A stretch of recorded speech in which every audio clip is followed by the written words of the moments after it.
Good morning, students. We are just continuing our previous chapter, means introduction, first chapter of our statistics. तो आज जो अपन concept पढ़ने वाले हैं it is related to nature of economics. ठीक है कि इकोनॉमिक्स का नेचर क्या होता है. तो इसमें भी बहुत सारे वेरिएशन आते हैं स्टूडेंट्स. कुछ इकोनॉमिस्ट ने बोला दैट इकोनॉमिक्स इज साइंस, कुछ ने बोल दिया दैट इकोनॉमिक्स इज आर्ट. ठीक है, और कुछ व्यूज़ जो थे वो ये थे कि it is science and arts both. ठीक है, तो अब अपन को जो पढ़ना है वो चीज़ ये है कि कुछ इकोनॉमिक्स ने इसको साइंस बोला तो the reason behind calling it science. Next is that some economist said that it is arts. तो what is the reason behind calling it is art. तो हम जो पढ़ने वाले हैं अब कॉन्सेप्ट वो यही होगा कि अगर कुछ इकोनॉमिक्स इसको साइंस बोलते हैं तो क्यों साइंस बोलते हैं, और आर्ट्स बोलते हैं तो क्यों आर्ट्स बोलते हैं.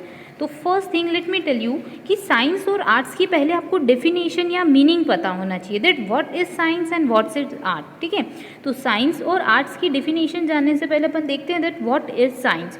तो साइंस होता क्या है. तो जनरली हमने पढ़ा है that science is a systematic body of knowledge.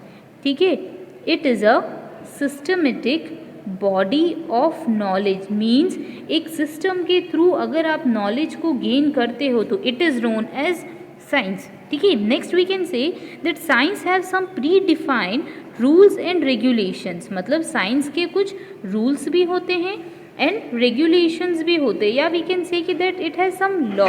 ठीक है, जैसे आपने कुछ लॉ पढ़ रखे होंगे साइंस के, है ना, तो वो फिक्स होते हैं. मीन्स अ रिस्पॉन्स, जैसे आपने लॉ पढ़ रखे हैं, जैसे लॉ ऑफ मोशन की हम बात कर सकते हैं. ठीक है, तो उसमें कुछ स्पेसिफिक रूल्स होते हैं जो मतलब हम एक स्पेसिफिक कंडीशन के अंदर रिस्पॉन्स करेंगे. ओके, तो यही होता है science. That science is a systematic body of knowledge which have some predefined rules and regulations, or we can say law means which react specifically in a specific conditions. ठीक है, अब अपन पढ़ते हैं कि भाई आर्ट्स क्या होता है. तो आर्ट्स क्या होता है. Arts means conduct an activity. ठीक है, you are going to conduct an activity but action would vary from person to person. मतलब हमारा जो एक्शन होगा वो क्या होगा, it vary from person to person. ये हर इंसान के अंदर अलग अलग होगा, चेंज हो सकता है. ठीक है, तो इसलिए हम बोलते हैं, कुछ लोग बोलते हैं दैट साइंस जैसा है इकोनॉमिक्स और कुछ लोग बोलते हैं आर्ट्स जैसा है. तो अब अपन ने ये तो क्लियर कर लिया that what is science and what is arts. अब अपन इसका रिलेशन स्टेब्लिश करते हैं कि इकोनॉमिक्स को अपन को रिलेट करते हैं. ठीक है, इकोनॉमिक्स को अपन को रिलेट करते हैं. कैसे करते हैं, पहले साइंस से करेंगे और फिर आर्ट्स से करेंगे. ओके, तो वेरी फर्स्ट सबसे पहले अगर अपन बात करते हैं कि economics is a science. Economics science क्यों है, तो just because it's a science क्योंकि इसके अंदर क्या होते हैं, it also have some systematic body of knowledge as just like science. ठीक है, ये इसमें भी क्या होता है, एक सिस्टमेटिक अपन को नॉलेज लेके रखना पड़ता है. इसमें भी कुछ प्री डिफाइंड या प्री फिक्स्ड कुछ रूल्स होते हैं, कुछ लॉ होते हैं. Just take an example of law of demand. ठीक है, अपन लॉ ऑफ डिमांड का एक एग्जाम्पल ले सकते हैं. जस्ट आप सोचो कि अभी आपको कुछ गुड्स परचेज करने, ठीक है, या आप नॉर्मल कोर्स ऑफ एक्शन में सोचो, नॉर्मल कंडीशन होती है तो उस कंडीशन में हम क्या बात करें कि अगर मान लो किसी पर्टिकुलर प्रोडक्ट की प्राइस है 20 रुपीज़. कितने है, 20 रुपीज़. तो आप उसकी क्वांटिटी कितनी परचेज करते हो, 1 kg. अब मान लो उस पर्टिकुलर प्रोडक्ट की प्राइस जो हो जाती है वो 15 रुपीज़ हो जाती है. कितनी हो जाती है, 15 रुपीज़. तो आप जल्दी से सोचो प्राइस क्या हो गई, कम हो गई. तो अब एक नॉर्मल ह्यूमन बीइंग क्या सोचेगा, वो सोचेगा कि यार प्राइस कम हुई है तो हमको क्या करना चाहिए, ज़्यादा क्वांटिटी परचेज कर लेनी चाहिए. मतलब 1.5 kg अपन परचेज कर ले तो कैसा रहेगा, यस और नो. अगर हमको कभी प्राइस कम होती है तो हम डिसीजन क्या लेते हैं कि ऑटोमेटिकली क्वांटिटी हम परचेज करते हैं ज़्यादा. मीन्स वी कैन से कि अगर प्राइस डिक्रीज होता है तो demand of the particular product would goes on rise. ठीक है, डिमांड जो होती है वो राइज हो जाएगी. या अपन ऐसे भी देख सकते हैं कि जस्ट अज्यूम आप इसी को रिवर्स कंडीशन ले लो.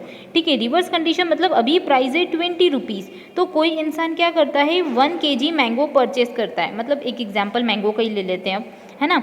अब जस्ट अज्यूम प्राइस हो गई हमारे पास 30 रुपीज़. तो अब अपन क्या सोचेंगे, अपन सोचेंगे 1 kg नहीं लेते हैं, अपन 750 ग्राम्स ले लेते हैं. कितना ले लेते हैं, 750 ग्राम्स ले लेते हैं। मीन्स हमको यहाँ पे क्या लॉ या क्या रूल निकल के आया कि अगर प्राइस इंक्रीज हुई तो डिमांड ऑटोमेटिकली क्या हो गई, डिक्रीज हो गई। ठीक है, तो वी कैन से कि that economics is a science just because it has some predetermined या प्री फिक्स रूल्स, रेगुलेशंस और law which are applicable in specific conditions.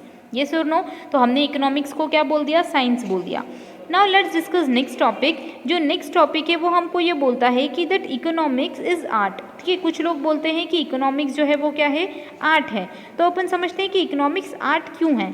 तो इकोनॉमिक्स आर्ट इसलिए है जस्ट बिकॉज आर्ट जो होता है वो क्या होता है, तो आर्ट मतलब होता है, तो अब अपन आर्ट्स देखते हैं। तो आर्ट्स क्या होता है, arts is related to action. ठीक है, आर्ट जो होता है वो कैसे रिलेटेड होता है, एक्शन से रिलेटेड होता है। और नेक्स्ट चीज़ जो आपको ध्यान रखनी है वो कि action vary from person to person. ठीक है, हर एक्शन जो होता है वो वेरी करता है, चेंज होता है। एक कंडीशन में कोई क्या रिएक्ट करता है, सेकंड कंडीशन में कोई कुछ और रिएक्ट करता है। ये सुनो, तो इकोनॉमिक्स जो होता है it is a set of activities. ठीक है, इकोनॉमिक्स हमने पढ़ रखा है कि that it consist activities, human activities होती हैं। तो human activities would very in nature, ये क्या होती रहती हैं, वेरी करती रहती है, चेंज करती रहती है। That's why we use to call it as economics as an art. ठीक है, इसलिए अपन इकोनॉमिक्स को क्या बोलते हैं, आर्ट्स भी बोल सकते हैं, क्योंकि हमको एक सिस्टमेटिक वे के अंदर नॉलेज चाहिए एज साइंस। और आर्ट्स इसलिए जस्ट बिकॉज हम क्या कर रहे हैं, कुछ एक्शन कंडक्ट कर रहे हैं and action is vary from person to person.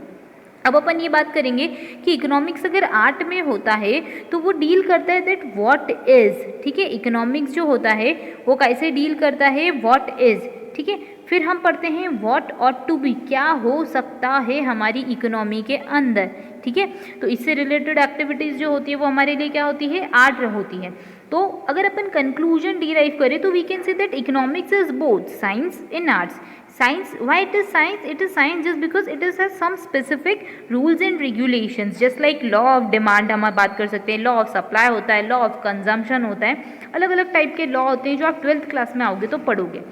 Next जो होता है वो एक्शन, आर्ट बोलते हैं। आर्ट इसलिए just because it vary from person to person, mean decision making would be very.